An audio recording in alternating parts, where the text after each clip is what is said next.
The views expressed on this program are not necessarily those of CNS Channel 6.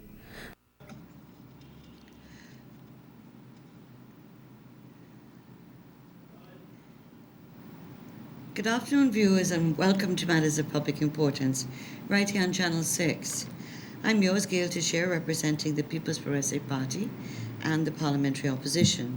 This program on Matters of Public Importance brings you information and discussions on issues and matters of concern to you, the Guyanese public, every Thursday between 12:30 and 1:30, right here on Channel 6. And before we go into the meat of the program, let me remind you, as always, for the numbers that you can use to call in, 225-0010 and 225-0008.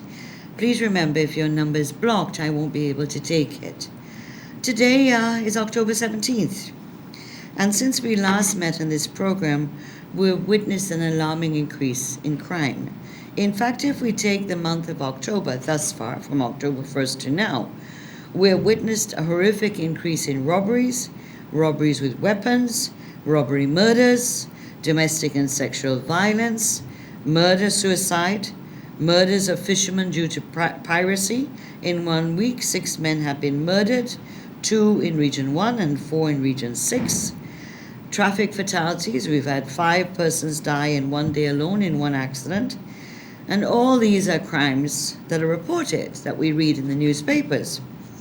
We recognize, however, that many crimes are not reported. Many times people feel that it's a waste of time, that nothing will come out of it, that they have no confidence that anything would happen. And so the issue of public safety is a preoccupation of all Guyanese, regardless of who we vote for, our ethnicity, our religion, our gender, where we live. The issue of public safety, the safety of each individual in Guyana, is a major preoccupying concern of all Guyanese. After the murder of the gold miner on Tuesday, the Gold and Diamond Miners Association immediately had responded to the robbery murder of one of their members and the shooting and injury of 2 others. Yesterday, there was another robbery and shooting of a businesswoman in broad daylight. The fact that a number of these things take place in broad daylight do not give people confidence. In the area where I live, or around the area I live, there are frequent bicycle gangs, motorcycle gangs that work in broad daylight. They have no problem covering their faces in broad daylight, going and troubling the Chinese supermarkets or the stores, or robbing UG students walking home. In one case, 2 girls were walking home from UG in the industry area, and one was shot in the leg. And what was it all for? A cell phone and a couple $. The terrible murders that we've heard and read about to do with some of the elderly people being found gagged and tied up in their houses dead days later is really frightening. The fact that a number of the robberies we'd see in the papers, that the robbers beat, chop many of the victims, gag and tie them, again, is not just about what they're coming for. It is also the brutality. If they want to take your TV set and so get it out, go. Why do you have to beat and rape and chop people and assault people and tie people up? What is this? This is a level of violence and horror that we haven't seen before. What has been the response of the PNC APNU AFC government? Illegal President Granger and illegal Minister Ramditan continue to convey to the public that crime is not on the increase. All of us are just being hysterical, it appears, that crime is not an increase. The figures are showing, they say, the stats are showing that there's no increase. In fact, Granger claimed early this year that the government had brought piracy to an end. Unfortunately, every time he opens his mouth and makes these categorical statements that the government has ended this and ended that, unfortunately, it comes back up and slaps him in the face. Because the piracy is there, it has been continuing for several months, that we've heard of cases of fishermen, and then the most recent ones, which are just terrible. What are the factors contributing to the increase in crime? So I don't agree with the government. Everybody knows crime is on the increase, and the level of brutality and violence is also on the increase. So what are the factors contributing to this increase in crime? One of the factors that one has to recognize is a contributing factor, and one that mustn't be ignored, is the fact that the state of the economy, which we have discussed on this program as recent as last week, showing data about the state of the economy, the level of increase in poverty, and that we can't ignore the fact that coupled with the state of the economy, draconian tax measures, that you also have the fact that 30,000 men and women have lost their jobs in the last 4 years. So there's also a naturally increase in poverty levels in many parts of Guyana that have become poorer than they were 4 years ago, 3 years ago, etc. The other factor that one has to consider, and so when you have an economy that's in trouble and you have 30,000 people losing their jobs in a small society like ours, this has a major ripple effect on poverty levels in the country. And therefore, people, I'm not excusing the robbers because I'm not even sure if the robbers were formally employed, but it does have an impact on all over the world, where there's increase in poverty, increase in unemployment, and an economy that's going on. There's also parallel to that is an increase in crime. All various type of crimes, stealing cars, stealing motorcycles, robbing, break and entry, etc., etc. That is generally the pattern that has been proven throughout the world. So we're no exception in that. The other factor that has to be looked at is the availability of illegal weapons, which has to also be addressed more aggressively. And I want to remind you, in 2015, late 2015, Mr. Ramjatan came up with his gun amnesty program, which was to encourage people who had illegal weapons to turn them in. Who were the main victims of this gun amnesty, it turns out, were the Amerindians and Amerindian communities, because they responded to the call of the minister that they should hand in their shotguns or weapons. Most of what we had were shotguns, used for hunting and protecting their farms from wild animals. They responded to that. Many of them had inherited their father, their uncle's weapon. The person passed on and the weapon was left in that family. So in other words, these shotguns in many cases had expired licenses and or no licenses for the present users. And so they responded to the call of the minister, and they were promised that they'd be given waivers to get their licenses. To date, few of these have been returned with licenses, but at the cost of over $100,000. So only a few of the Amerindians whose weapons were voluntarily given to the ministry and the police, only a few could afford to pay this amount of money. $100,000 is a lot of money, particularly in interior areas. But the fact is that, so we know that that's what happened. Those weapons were not returned in the main. Only very small amounts were returned to those communities where people could afford to pay the $100,000 and get their license and get back their weapon. In some cases, they had to buy back their weapon on top of that. But what happened to the other weapons that were seized along the coastal belt? There has been no report on what happened to those weapons, what was the final number of weapons that were submitted, other than from Amerindian communities and Amerindians themselves.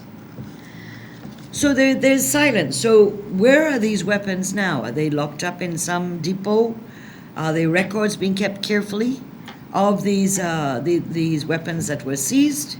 But on top of that, is there any connection between weapons that were seized or voluntarily submitted in the 2015 period to any of the weapons being used now? The police have a capacity to do ballistic checks and to be able to run comparisons because they do have a database. And so, is there any connection there? But even if there is no connection there, the point is there seems to be weapons, guns that are available, easily available, that are unlicensed and illegal. And so I haven't heard recently from the police. You know, the police used to put out a report every quarter and every 6 months or 6 months on the level of crime and compared to the period before. I may be wrong, but I don't remember any for the mid-year this year. I could be wrong, but I don't remember the police putting out a mid-year report comparing this year and last year, half year, in regards to crime. And so the silence of the police force is of concern. The fact that why aren't they giving out these reports? So we're confronted in a situation where there's an increase in crime, an increase in brutality of the crime, and the brazenness of the crime. Broad daylight. No concern about whether it be identified or not, or can be identified or not. But there's a third factor, which may be more ticklish, and that is how people view leaders and how they take cues from leaders in terms of obeying the law. So if you have a president himself who does not obey the Constitution, nor is his cabinet members, then this could be interpreted by criminals that they can also be immune to the law and obeying the law. Think about it.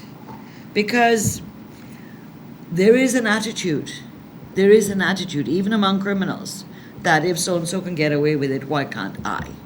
And so, who further to look than the highest and the number one person in the whole country who has defied the Constitution, violated the Constitution, continues to do it with impunity. And nothing happens. Nothing happens. We've had ministers that have been found to be corrupt, horribly, grossly corrupt, and continue to be, and nothing has happened to them. They continue to keep their ministerial portfolios. They continue to benefit. And so maybe one has to think, is there an attitude out there amongst the underworld, amongst the criminal underworld, that if they can get away with it, why can't the criminals? Why can't the robbers? Why can't the guys on the motorcycle gangs and the bicycle gangs who are robbing in the daytime and feel they don't even in some cases have to cover their faces? In other cases they do, in broad daylight. So you have to think about that one. Is that having an impact on the increase in crime? Whilst though criminals are running amok, Granger seems to be more concerned with security for himself. For example, you had the Pegasus Hotel, the Ministry of Presidency, the office had all the barricades up. State House had a whole set of barricades up. Wherever he goes, he went to Currently to plant a tree, he had a whole set of security. He went to Cornelia Ida, the Hindu school, on Sunday, again.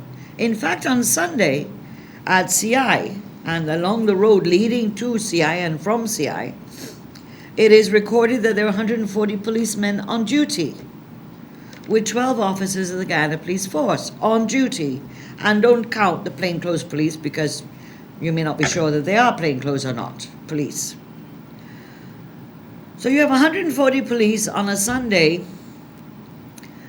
for hours, cordoning off the street, standing up there, waiting for the president. The president comes with all his vehicles and his entourage and the sirens and the motorcycle guys on their Harley Davidson driving around the road and shooing everybody off the road. 140 police for one day for the president. Quarantine was repeat of that. State House barricaded, Ministry of the President barricaded. At the least drop of a hint that there's going to be a protest or picketing. And so, who are the criminals? Who is the government treating as criminals? The guys robbing around and tying up a lady with a mosquito net and she dies? 2 elderly people found in their homes gagged and dead after days? The man, the gold miner who Mr. Stoll, who was shot in broad daylight in front of everybody by criminals. Are those the criminals? Or are the picketers the criminals? No one, let me make it very clear. I don't believe anyone in this country, and no one in the PPP, is interested in harming the president or any of his ministers. He's illegal, and we know that. And the history will record him as being illegal, and nothing can take that away from history. But we don't wish him any personal and physical harm. But we do believe, as people in this country, as citizens of this country, that we have the right to peacefully express our rejection of him as our president, rejection of him for defying our Constitution, rejection of him for not holding elections by the constitutional date of March 21st. And this is all done peacefully, maybe loudly, but peacefully. No one wants to harm the president. And this is very much unlike in the 2002-2008 most violent crime wave that this country has ever experienced, when Minister Sassou and members of his family and his guard were assassinated by criminals. 29 policemen were killed in that period, and 1 GDF rank as far as I remember. More policemen were killed in the crime wave of 2002 to 2008 than from the very beginning of the Guyana Police Force in 1865 right through to 2002. Can you believe that? In over 100 years, less policemen died than in 6 years of the violent crime wave.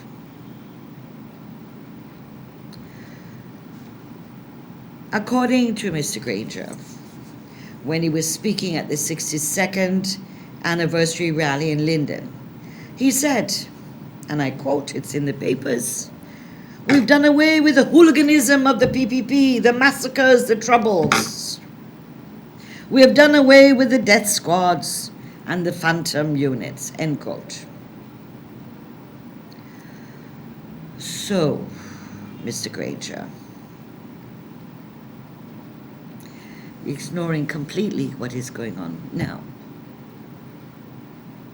He pats his breast and beats his breast with pride that he has gotten rid of the troubles. The problem is that men running around with AK-47s, which the police have found at different raids, and other weapons and ammunition, shows that there's an arsenal out there that is a threat to every citizen of this country, to every politician, regardless of what side of the house they're on. And if Mr. Granger is worried about his security, he should be more worried about the men running around there with illegal weapons, AK-47s, which, by the way, the 30-odd AK-47s that were stolen, so-called stolen, from GDF during the crime wave in 2004, very few were found back. And certainly Mr. Granger must be concerned. Where are the AK-47s? And every time there are raids, the police finds more weapons in all sorts of places, in all sorts of communities. But Mr. Granger beats his breast. He is proud, as far as he's concerned, that the crime wave, the hooliganism as he calls it, is caused by the PPP. So he lives in this bubble. He's ignored the horrible crime levels in the country that have been increasing. People being murdered by robbers and permanently maimed, and says nothing, does nothing. He tried to fool the people that the PNC was not an integral part and an instigator of the most violent crime wave between 2002 and 2008. We in the PPP know that the objective of the crime wave was to make the country ungovernable and bring down or overthrow the PPC government. Granger appears to be becoming more and more delusional and separated from reality. He has no ideas of the problems facing Londoners, nor in fact any Guyanese across this country. Or he's convinced himself that everything's well, because everything's well in his world, and therefore it must be well for all of us Guyanese. People are afraid. People are afraid. People go to see the Amazon warriors. They go to the stadium. They are vulnerability. They're vulnerable. They come out feeling happy. They've had a couple drinks. They're enjoying themselves. They're not paying attention, and the robbers strike as they come out of the stadium and they're going to the parking lot, despite the level of security that was inside the stadium. it appears that the planners of security did not pay enough attention to outside of the stadium, where people had to walk and get cars, get minibuses, and go and get their cars in the parking lot. People are afraid. People don't want to be on the road. And this has an impact on the economy. This has an impact on businesses, on restaurants, on taxi drivers, on bus drivers, because people do not want to be out on the road too much. They go do their business and they go home. People are afraid. Yet, there is no solace offered by this president. This president is going now to different communities more in the last month than he has in the last 4.5 years. But he doesn't once say that I am concerned about what is going on with crime in our country. He goes to quarantine to plant a tree. But it's in that same area, in that same part of the country, not far, with his sirens and fast-moving cars, to go to see the family of the victims of piracy and those who are still looking for the bodies of their relatives who were victims of piracy attacks. He doesn't stop along the way. He doesn't say to a crowd anything.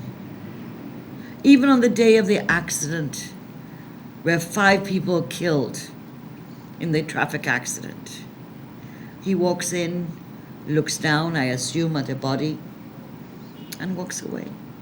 He doesn't say anything to the people to assuage their fears, their anxieties about what is going on, to apologize. Obviously, he wasn't driving the vehicle, but sometimes as political leaders, as presidents and prime ministers and cabinet members, you have to apologize on behalf of someone else, because people need to be assured. They need to know people care about them. And this government does not care. People no longer trust the civilian law enforcement bodies. Yet, and it seems as if the Commissioner of Police too is living in some never land.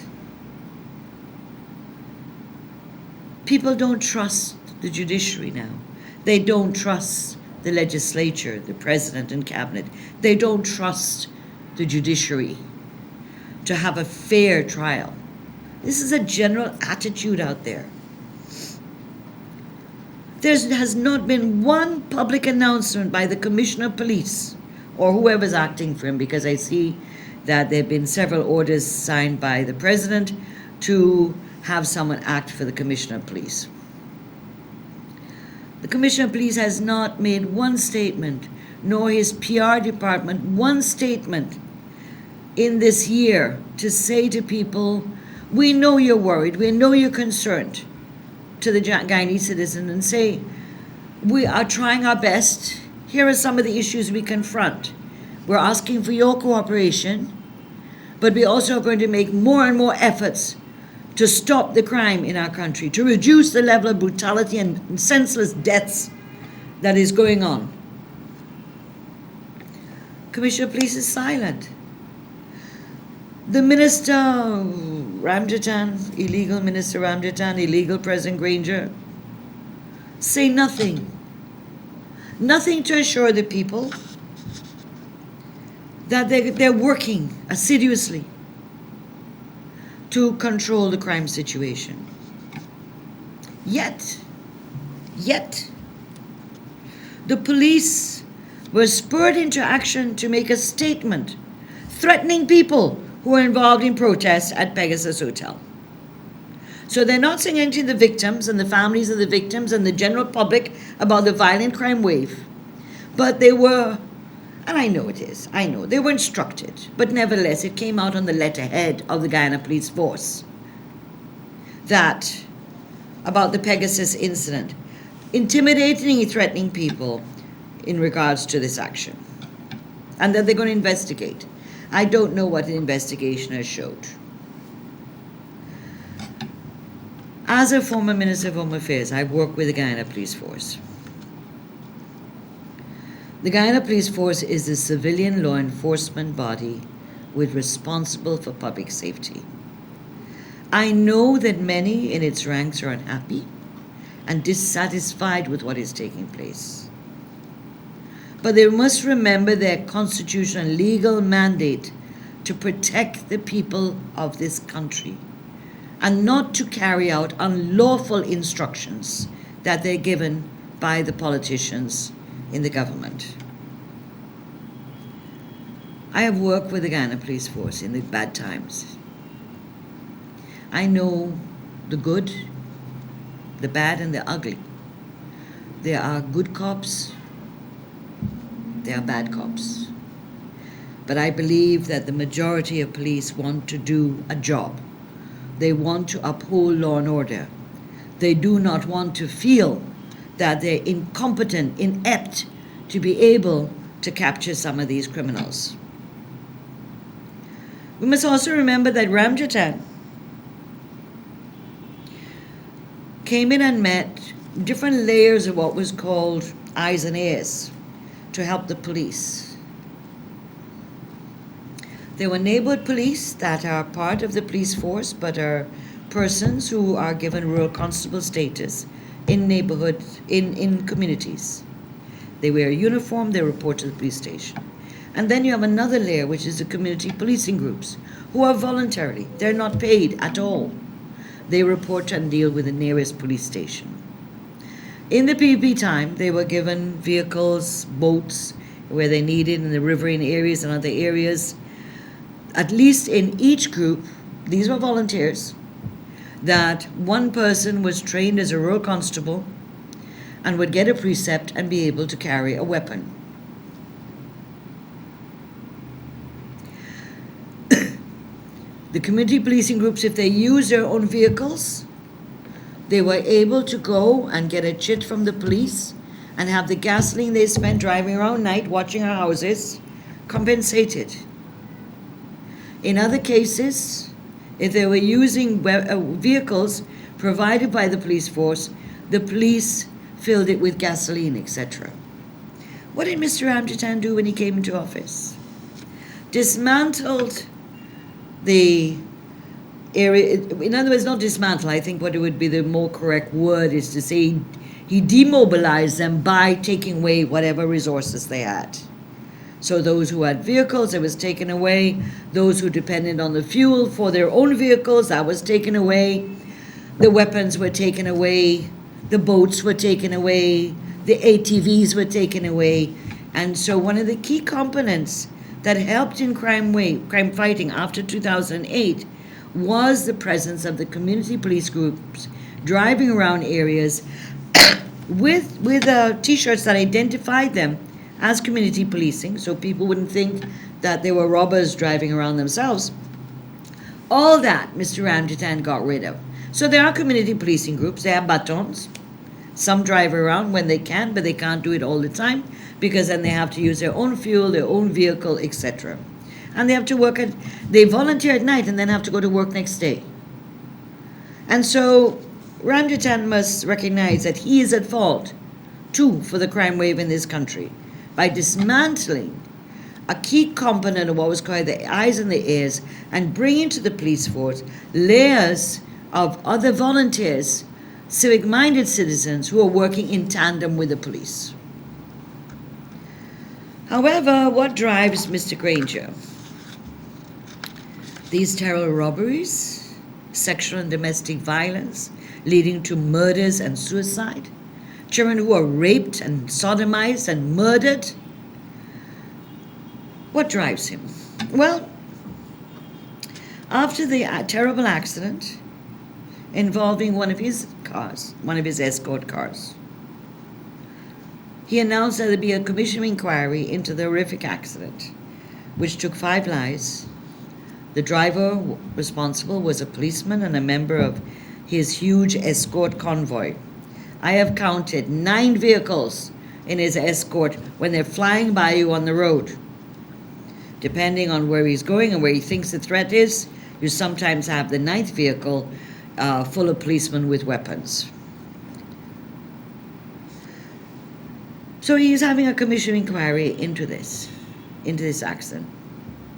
Normally it would be a board of inquiry. Normally it would allow the police to do their own investigations and to charge and to deal with whoever is responsible, if they're alive. But he gave no, so he has a commission inquiry. But he did not use the opportunity to make any exhortation to the police and other security forces to heighten their efforts to bring the crime situation under control, nor to say, to pledge that his escort vehicles will have a protocol of how they operate when they're on the road, whether he's in the convoy or he's not in the convoy. Thank God for the world we live in today, where everything is captured on some video, some camera, something somewhere, because there's enough video footage of the accident that are horrific, that show the level of speed that car was going. But you know, my friends, if you want to be an ostrich, you know, ostrich, and bury your head in the sand and say there's no increase in crime, then I guess you don't have to address the issue. Despite the fact that a recent survey found that crime was one of the major concerns of the people surveyed. In fact, I referred to this in the last program, and I'll repeat it for those who may not have heard it. The findings of the NACTA poll, and NACTA has been doing polls in Ghana since about 1991, in August, revealed widespread dissatisfaction with the performance of the government in a variety of areas. Voters complained about the crime rate, economy, governance, rising prices, health sector, joblessness, racism, education neglect, and infrastructure, among other matters. People also vented complaints about the arrogance of several government ministers. Some 64% of those surveyed gave the government a negative rating, with 30% giving it a positive rating, and 6% gave no rating at all. Almost everyone was dissatisfied with the government's handling of crime. The other issues they were dissatisfied with included the contracts with the oil companies and the holding of timely elections relating to the no-confidence vote. Some 2/3 of those surveyed felt that elections should have been held soon after the CCJ's ruling on the issue on June the 18th. Almost everyone was displeased with GCOM for its lack of readiness to hold elections as required by the Constitution. 70% were unhappy with the handling of the economy.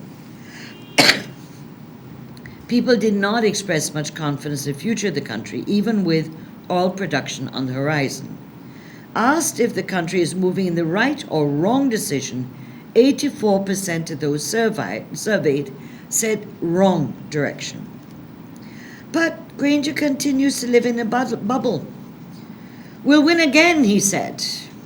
Imagine, he said, and I quote him from the Guyana Chronicle, I have been a good president.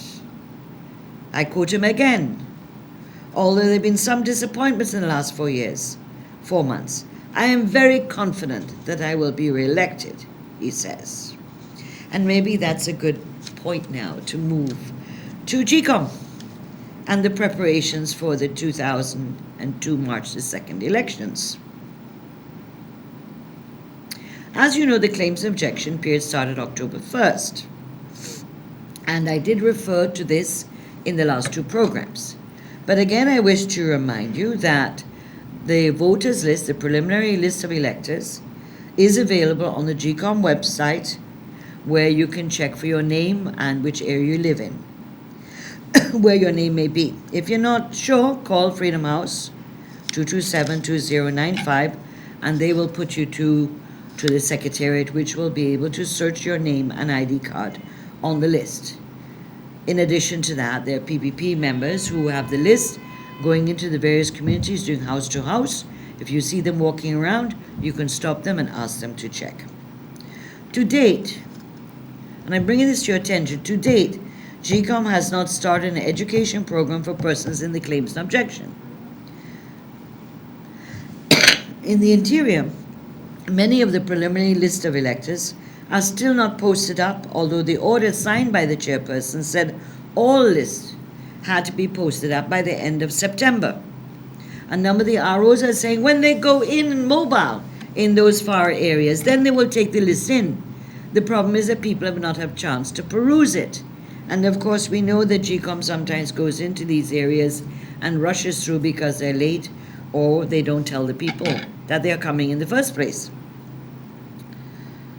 We learned on Tuesday that the government-nominated commissioners at the Guyana Elections Commission are attempting to remove some 20,000 persons from the voters list who have failed to uplift their national identification cards, which will disenfranchise them. Approximately 20,000 people, it is claimed by Mr. Alexander, have not uplifted their ID cards since 2008. It was explained that GCOM will be putting up notices and advertisements to alert those people to collect their cards. But according to PEP appointed Commissioner Bibi Shadiq, there are some people who think there's no need for ID cards, so they never bother to collect them. Furthermore, she noted there are cases where persons have moved to other parts of the country, such as the hinterland, or vice versa from the hinterland to the city, and cannot conveniently or afford to go out to uplift their cards. Back in August, the Chief Justice Roxanne George ruled that persons cannot be removed from the voters' list unless they're dead or otherwise disqualified to vote under Article 159, 2, 3, and 4, something which the PEP commissioners reminded GCOM about. Now, 2, 3, and 4 talk about whether you're 18 years and over, that you're a Guyanese citizen, and that the conditions, and so if you're not a Guyanese citizen, you can't vote. If you're not 18 years, you can't vote. And if you've died, obviously, you can't vote. However, while the government commissioners are attempting to take persons off the list for not having the ID cards, in Guyana, there's no requirement for a person to have to vote with an ID card. You can vote with your passport. You don't have to vote with your ID card. And you have to remember that in 2015, with over 35,000 identification cards still sitting at GCOM that belong to persons registered since 2008, the then GCOM chairman, Dr. Steve Surajbali, had said that persons do not need ID cards to vote at the May 11, 2015 election.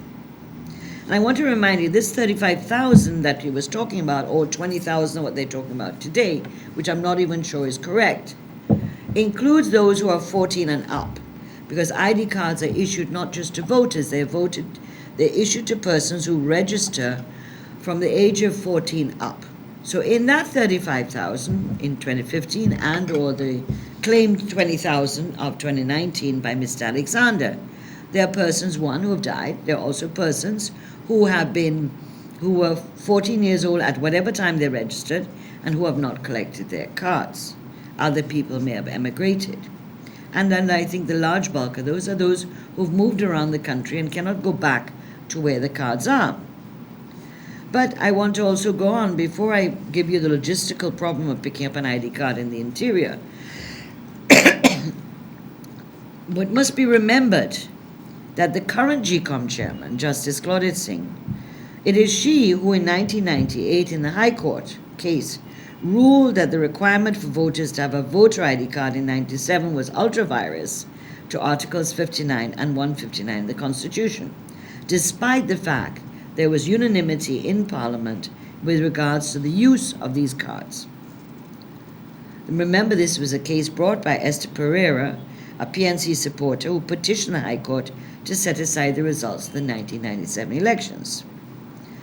When this report came out in the media, the PEP immediately responded on October 16, the following day, to this proposal by the government-appointed appointed commissioners as another tactic to remove people. And so I want to read that press statement because some of you may not have noticed it in the papers. The government commissioners at GCOM continue to obstinately pursue an agenda to disenfranchise the Guyanese electorate and deny them their democratic and constitutional right to vote for a government of their choice at the upcoming general and regional elections. The latest manifestation of this agenda is expressed in their recent position at GCOM to highlight on the official list of electors the names of persons who did not participate in the house-to-house registration exercise but are on the preliminary list of voters. According to them, these highlighted names would be on high alert for staff at polling stations on March 2nd to ensure no multiple or substitute voting taking place. Can you imagine this? So because people didn't participate in the house-to-house, the government commissioners are saying that all those must be highlighted. So when you go in to vote, the staff will be much more vigilant in handling your voting. There is still yet another ridiculous proposal for these persons to come forward and do a verification. Now, you know this is what the PNC wants all the time. They want to be able to find a way to remove people of the list, and they were defeated by the Chief Justice in her ruling in August. They're not satisfied with that. They're still trying to continue. If this verification is not done, it could result in their names being highlighted on the official list of electors, according to the GCOM government-appointed commissioners. These ingenious measures are clearly intended to unlawfully empower GCOM staff on elections day to illegally disenfranchise tens of thousands of registered voters. These proposals are not only outrageous and unsound, but they're absolutely illegal, as they're not provided for in any statutory processes, nor can they be the lawful basis to prevent a registered elector from voting. There is still yet a third proposal that the government-appointed commissioners are making, that tens of thousands of persons registered during the 2008 registration exercise but have not collected their ID cards be excluded from the official list of electors. Here again, the government commissioners are shamelessly attempting to reinstitute the use of an ID card as a qualification to vote, a measure that Justice Claudette Singh herself ruled was illegal and unconstitutional in the Esther Pereira case. Further, the removal of names from the voters' lists simply because those persons did not uplift their ID cards is illegal and contrary to the recent ruling of Chief Justice Roxanne George Wiltshire. From the foregoing, it is clear that the APNU AFC is preparing the ground either to set aside the entire elections as illegal and unconstitutional when they lose, or by rigging the elections by disenfranchising tens of thousands of Guyanese electors. To date, GCOM has not explained how the data generated by the house-to-house registration exercise will be merged into the preliminary list of electors, or how it would become the subject of a claims and objection process.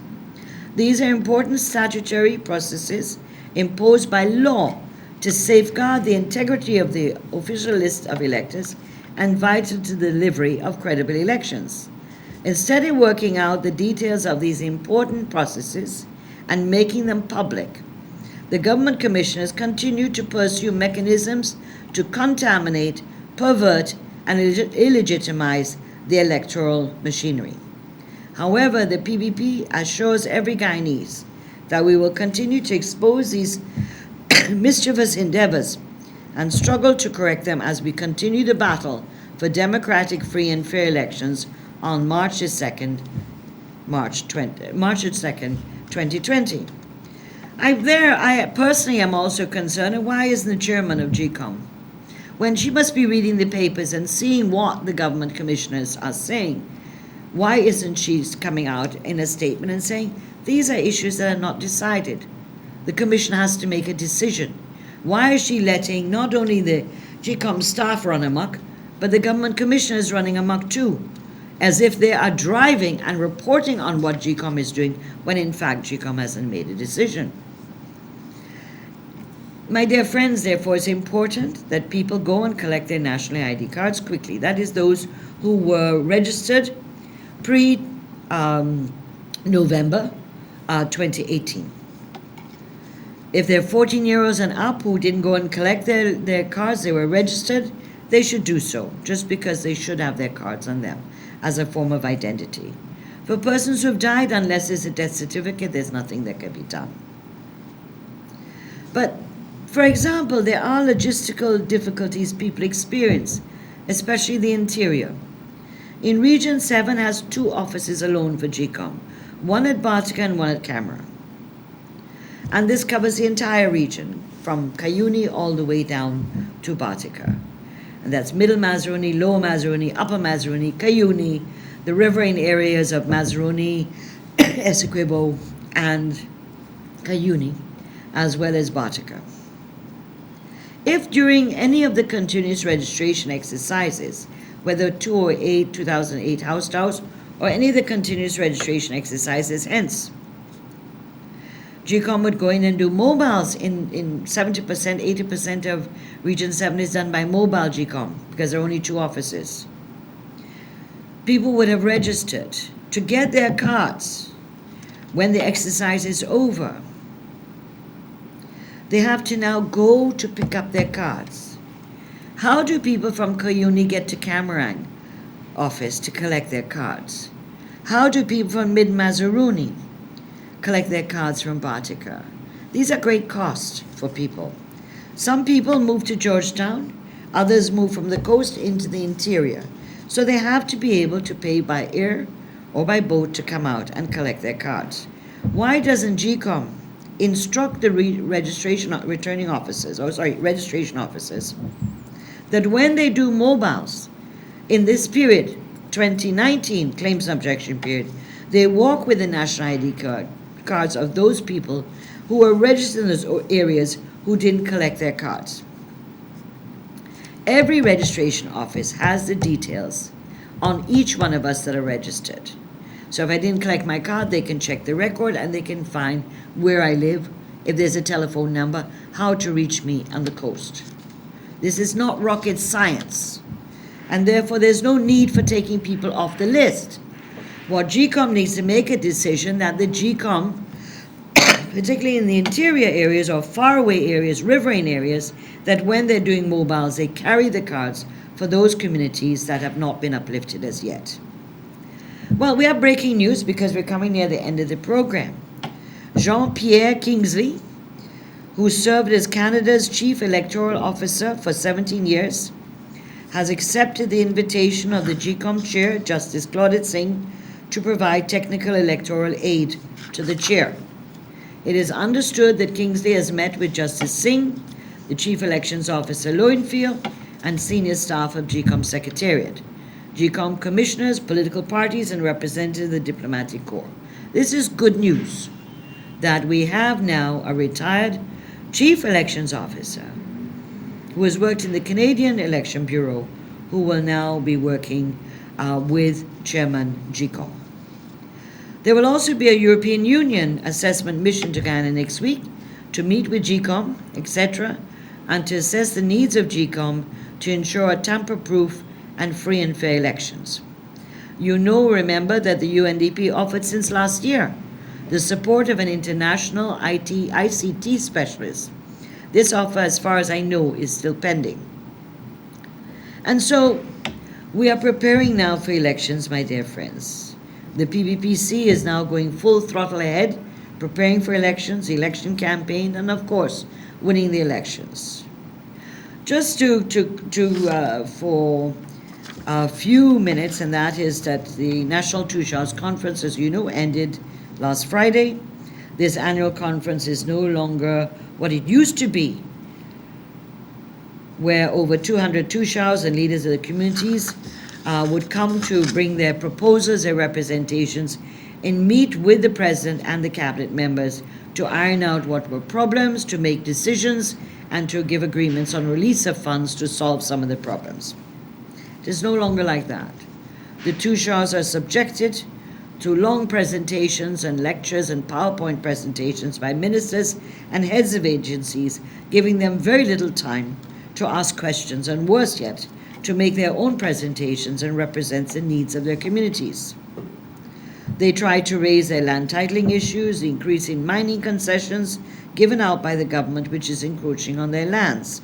The community development plans where the proposals were approved, money wasn't released. The hinterland electrification and the hinterland ICT projects all have stagnated under this government. And so that meeting is over, however, and the two showers have gone back. But we also had, as a PVP, we had the opportunity to meet with the two showers during the week, although there were many efforts by the government to prevent us having access to these elected people. The government treats the two showers and the councils in the Amerindian villages with scant regard. These are elected officials, they're elected by their people, like the local government officials are elected by their people, like the regional democratic councils, like the members of parliament.